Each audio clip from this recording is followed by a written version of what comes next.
के लिए जैसे जेई वगैरह एग्ज़ाम की तैयारी की। तो तैयारी करने के बाद फिर मुंबई गए, आईटी मुंबई, एरोस्पेस इंजीनियरिंग। ऐसी चीज़ मुझे मिल जाए जो मैं करता रहूँ, बस मज़ा आता रहे, लाइफ चली जाए पूरी। ये मौत क्या होती है? तो बैठ के उस मौत को देखने लगे यार कि अच्छा ये है क्या ये। तो वो तो उनको ज्ञान की प्राप्ति हो गई, ब्रह्म ज्ञान की प्राप्ति तो विराट कोहली की भी हो सकती है। वो बिना अपनी चित्त की मेमोरी को यूज करके एक शॉट खेल के दिखा दे। यूएसए के अंदर 50% लोग मेंटल हेल्थ प्रॉब्लम्स में हैं। अब क्या हो, ऐसा बनना चाहते हो आप? ऐसा बनाना चाहते हो देश को? जॉब तो बहुत सारी अलग अलग टाइप की है मैंने। लाइक अभी जो लास्ट जॉब थी वो तो इसमें थी, यूआई यूएक्स के अंदर। ये ऐप्स वगैरह डिज़ाइन करना, वेबसाइट डिज़ाइन करना, इसका फ्लो वगैरह डिज़ाइन करना। यहाँ पे बेसिकली महाकुंभ के अंदर देश के सबसे बड़े बड़े साइंटिस्ट भी आने चाहिए। वो इसरो के साइंटिस्ट वही बैठ के तुम डिस्कस करो ना विज्ञान को, और वो बोलो उन बाबा को कि जो तुम्हारे पास ज्ञान है तो तुम इस चीज़ का भी जवाब दो। जैसे ही सवाल पहले मुझसे कुछ पूछा था ना, कहाँ से आए हो, तो उसको बहुत सारे जवाब देता था। वो कभी बोलता था कैलाश से आया हूँ, कभी बोलता था मैं कुंड से आया हूँ, कभी बोलता था कि यहाँ से आया हूँ। बट फिर मुझे समझ में आया कि जो आप जो पूछ रहे हो उसके हिसाब से दो। ये पूछ रहे हैं कि हाँ अभी इस शरीर का जन्म कहाँ से हुआ है। तो हाँ, उसका वो तो हरियाणा में जन्म है मेरा। हरियाणा में झज्जर जो ज़िला है। तो स्कूलिंग वगैरह वहाँ से हुई। फिर उसके बाद पढ़ाई के लिए जैसे जेई वगैरह एग्ज़ाम की तैयारी की। तो तैयारी करने के बाद फिर मुंबई गए, IT Mumbai, aerospace engineering. Aerospace engineering के बाद वही उसको ऐसे समझ में आया कि ये आधा अधूरा ही है, कि इससे तुमको क्या मिलेगा। मतलब ठीक है, पैसे तो मिल जाएंगे, बट वो क्या तुम वो वाली चीज़ पूरी लाइफ भर कर सकते हो क्या सेम? अब वो लाइफ भर यदि नहीं कर सकते हो मतलब तुम उब जाओगे उस चीज़ से। तो मेरे को वैसा चाहिए था, लाइक पूरा जवाब, लाइक हाँ ऐसी चीज़ मुझे मिल जाए जो मैं करता रहूँ, बस मज़ा आता रहे, लाइफ चली जाए पूरी।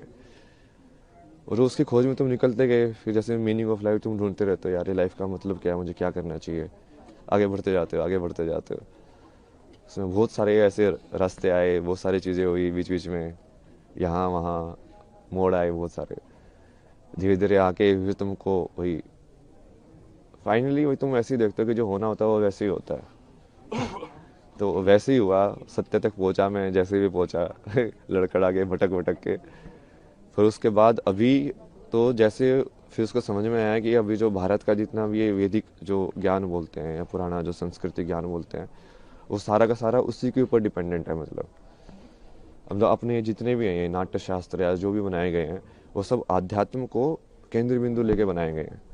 सब राग जो डिज़ाइन हुए हैं, म्यूज़िक से लेके, परफॉर्मेंस से लेके, फिर रहन सहन से लेके, फिर जो जो परिवार का जो विधि है, शादी का विधि है, संस्कार जो होते हैं बच्चों के सारे ये उस चीज़ को केंद्र बिंदु लेके डिज़ाइन किए गए हैं। पूरा सिस्टम जो पूरा जो जैसे आश्रम की व्यवस्था थी पहले कि हाँ ब्रह्मचार्य आश्रम होगा, गृहस्थ आश्रम होगा, तो वो पूरा वैसे ही उन्होंने बनाया है कि अब इस माया में तुम कैसे डिज़ाइन करो कि वो आध्यात्म वाला जो कनेक्शन है वो बना रहे, कि लोग खो ना जाए ज़्यादा। क्योंकि माया को तुम हटा नहीं सकते हो, क्योंकि वो माया बनी हुई इसलिए एंजॉय करने के लिए, उसको जीने के लिए। बट वो यदि कनेक्शन टूट जाएगा, जो कि अभी काफ़ी टूटा हुआ है, अभी लोगों को वही लगता है कि ये सब अलग अलग है। अलग अलग नहीं है, वही की चीज़ है वो। बालाजी ऐसी कौन क्या कैसा आध्यात्म है, और कौन सी चीज़ें जिसने आपको ट्रिगर किया आध्यात्म में, इस स्पिरिचुअलिटी को? ऐसा तो कुछ नहीं है ना जिसने ट्रिगर किया स्पेसिफिकली। लाइक अलग अलग थे चीज़ें जो अलग अलग मोमेंट किस के लिए किस ट्रिगर मोमेंट करते में गए। जुड़ाव आया आध्यात्म की, अब अध्यात्म में जाना है, क्या हुआ ऐसा? मतलब आध्यात्म आप किसको बोल रहे हो? उसके ऊपर है ना जवाब। अब यदि तुम वैसे देखो तो किसी चीज सवाल के बारे में सोचना, बैठ के चिंतन करना, वो भी अध्यात्म ही है। चाहे मैंने कुछ भी पढ़ा हो या नहीं पढ़ा हो, शंकराचार्य को पढ़ा नहीं हो, विवेकानंद को पढ़ा नहीं पढ़ा हो, यदि मैं अपने में ही बैठ के सोच रहा हूँ, बैठ के जैसे रमना महर्षि थे, उनके दिमाग में एक दिन ये ख्याल आया कि ये मौत क्या होती है। तो बैठ के उस मौत को देखने लगे यार कि अच्छा ये है क्या ये। तो उनको ज्ञान की प्राप्ति हो गई।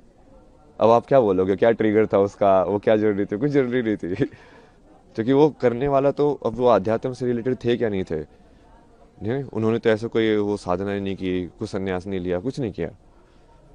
तो उसमें भी वही है कि आप उस चीज़ को अलग करके देखोगे कि हाँ अध्यात्म में आ गए हो, ऐसा कुछ नहीं है।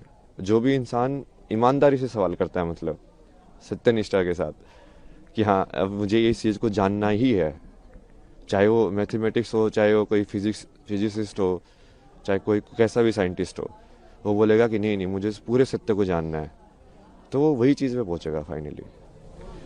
महाराज जी, ऐसी कौन सी चीज़ है आज की पीढ़ी का जो आध्यात्म से एक अलग वो होता जा रहा है, उसको लेकर के क्या कहेंगे, क्या दृष्टिकोण है आध्यात्म का? क्या चीज़ है जो इस पीढ़ी को अध्यात्म से अलग कर रही है? और दृष्टिकोण क्या होना चाहिए? दृष्टिकोण तो यही होना चाहिए कि ये सब उसी के ऊपर ही बेस है, कि जो बेस है वो अध्यात्म ही है। जो जिस चीज़ को तुम, जहाँ पे हम जी रहे हैं उस ज़िंदगी में, यदि तुम्हारे पास यही सवाल नहीं आया कि मृत्यु के बाद क्या होना है मेरा, और ये मैं जन्म से पहले क्या था, मैं कुछ था कि नहीं था, तो इस सवाल के बारे में तो सोचोगे ना। बुद्ध को यही तो सवाल आए दो चार, लाइक ये बूढ़ा क्यों होता है, ये इंसान मरने के बाद क्या होता है, ये मृत्यु क्या होती है। अब आप सोच के देखो मृत्यु क्या होती है। अब आप सोचोगे, चिंतन करोगे, आपको समझ में आएगा यार इसका जवाब कहाँ मिलेगा। फिर आप ढूंढोगे कि अच्छा तू दे सकता है इसका जवाब, तू दे सकता है इसका जवाब। मान लो सेटिस्फाई हुआ, आपको समझ में आया कि हाँ ये जवाब है, नहीं तो जो आप उसको जो पद्धति है उसको फॉलो करोगे कि हाँ अच्छा इसको ऐसे जवाब इसका पाया जा सकता है। तो उसके वही बहुत सारे तरीके हैं, बट वो हर चीज़ वही से रिलेटेड है। आप सेम चीज़ लाइक क्रिया योगा में मैंने लोगों को एग्जाम्पल भी दिया ना कि ब्रह्म ज्ञान की प्राप्ति तो विराट कोहली के भी हो सकती है। वो बिना अपनी चित्त की मेमोरी को यूज़ करके एक शॉट खेल के दिखा दे, सिर्फ उस मोमेंट में रह के, कि उस टाइम पे उसको मसल मेमोरी यूज़ नहीं कर रहा है वो, कि हाँ ऐसे बोला ही तो मुझे ऐसे शॉट खेलना है, क्योंकि जनरली मसल मेमोरी यूज़ करते हैं, रिफ्लेक्स में होता है सब कुछ। बिना रिफ्लेक्स यूज़ किए उस प्रेजेंट मेमोरी में रह के यदि वो मोमेंट कर सकता है तो वो क्रिया योगी बन जाएगा। ऐसे डांसर लोग भी कर सकते हैं कि यदि उस पूरी मोमेंट को वो एम्बॉडी करे, पूरा चेतना के अंदर आए कि हाँ मेरा हाथ ऐसे घूम रहा है, पूरा देखेंगे हाँ वो क्रिया हो कैसे रही है, तो वो भी क्रिया योगी बन सकते हैं। तो ये कोई ऐसा नहीं है ना कि वो असली ज़िंदगी से सेपरेट है, ये एक ही चीज़ है। वो बस आप कितनी डेप्थ में उसको देखना चाहते हो उसके ऊपर है। अभी हम पूरा सुपरफिशियल उसमें देख रहे हैं, और इसके भी बहुत सारे कारण हैं। मतलब ये पश्चिमी सभ्यता का असर है। अब ये सुबह जैसे वो फ्रांस में एक थी, उनसे बात हो रही थी, वो यही बता रहे थे कि वहाँ पे तो लोग बहुत क्लोज्ड है, मतलब, और वहाँ पे लोगों को इन सब चीज़ों में इंटरेस्ट नहीं होता है। लाइक सब इंडिविजुअलिटी में और लाइक मटेरियलिज्म को और के चक्कर में पड़े रहते हैं, जो थोड़ा बहुत असर हमारे ऊपर भी हो गया है। चूँकि वो अब हम हमारे पर वो राज करके गए तो हमारे अंदर इन्फीरियरिटी कॉम्प्लेक्स आ गया कि इनके अंदर कुछ तो बढ़िया होगा जिसकी वजह से ये हमसे पावरफुल बन पाए। तो हम फिर वो चीज़ को उसके पीछे पड़े हुए कि इनके पास जो था हम भी वही चीज़ सीखें ताकि वो चीज़ रिपीट ना हो। लेकिन वो सही अप्रोच नहीं है, क्योंकि उनके हालत देखो ना, यूएसए के अंदर 50% लोग मेंटल हेल्थ प्रॉब्लम्स में हैं।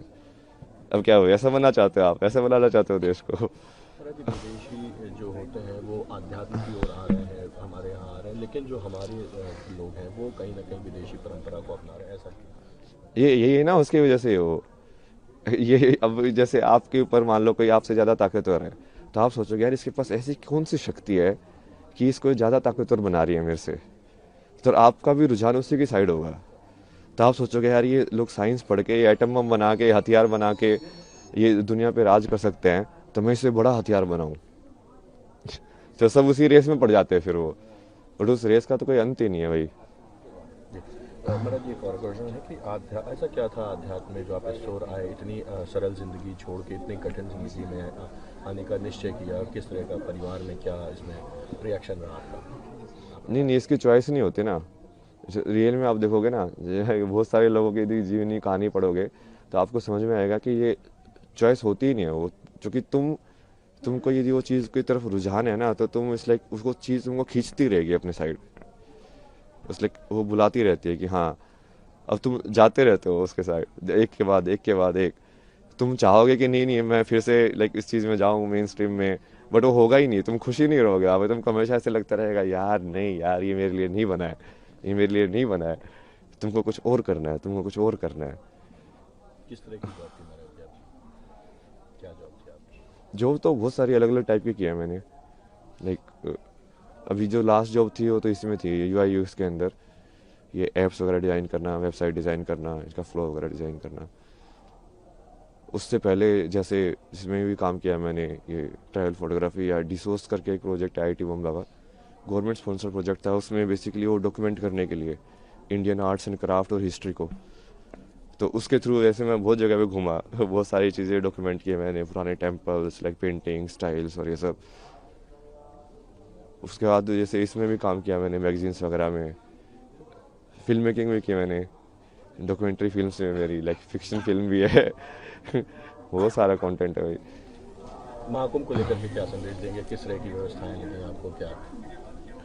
व्यवस्था तो सही है। अब उसमें मेन जैसे मैं तो ये चाहता हूँ ना कि ये सारी चीज़ें सिर्फ आध्यात्मिकता से लिमिटेड ना हो। यहाँ पे बेसिकली महाकुंभ के अंदर देश के सबसे बड़े बड़े साइंटिस्ट भी आने चाहिए। वो इसरो के साइंटिस्ट वही बैठ के तुम डिस्कस करो ना विज्ञान को, और वो बोलो उन बाबा को कि तुम्हारे पास ज्ञान है तो तुम इस चीज़ का भी जवाब दो। तो वो जब चीज़ें मिलेंगी तभी होगा एक साथ वो, कि वो तभी वो समझ में आएगा कि हाँ ये चीज़ें तो जुड़ी हुई हैं।